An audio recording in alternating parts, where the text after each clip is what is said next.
Good evening. I'm David Moore of the Dallas Morning News. This is my partner, friend, and your name is Calvin Watkins? Oh. I get you confused at times. Kevin Sherrington? Of course you do. We're here to talk. We were covering the first round of the Cowboys draft. Their selection at number 26 was Michigan defensive tackle Mazi Smith. Calvin, your thoughts on this? We all thought they were going to get a tight end. I thought they would pick one at that spot, but they picked a run stopper. Guy's got big hands. One of the things that Mazi told us on a conference call is that when he came out of the room, his mom said, "You're going to be a strong man." So that's what they got. It was a good quote, so we like that. He's a fantastic quote. That's the first step. Second step is we knew, and we've been talking about this since last year, they had to improve the run defense, and here they got a guy that they thought would be there at 26 in Mazi Smith.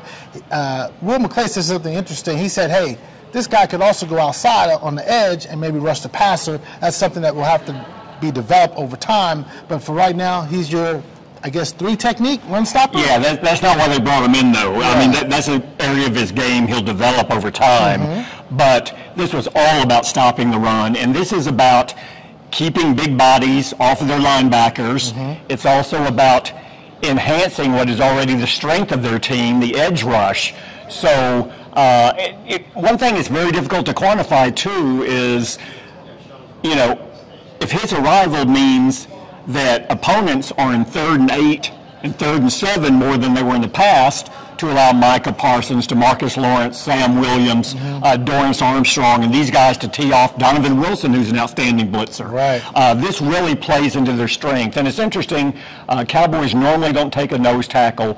They've said before, Jerry Jones said, 8-9 years ago, we wouldn't have even considered this pick here. Mm-hmm. But because of how this defense is built, they really doubled down and figured the best way to improve this team was that area. Again, they ranked number 22 in run defense last year. Yeah, and it was interesting that the last, quote-unquote, true interior player that they drafted on the defensive line was Russell Maryland, and I don't think we were born yet when that happened. Well, I was, to be fair. To be fair, okay.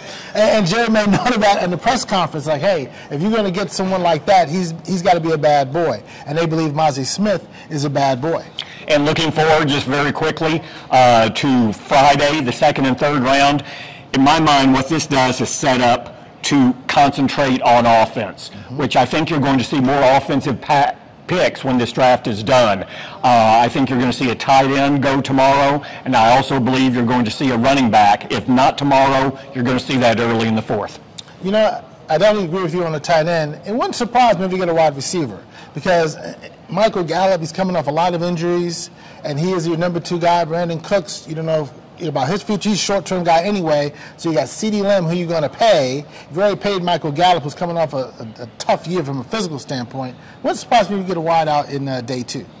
This has gone so well, we've got to do another one after the 2nd and 3rd round, right? So please come back and join us tomorrow night.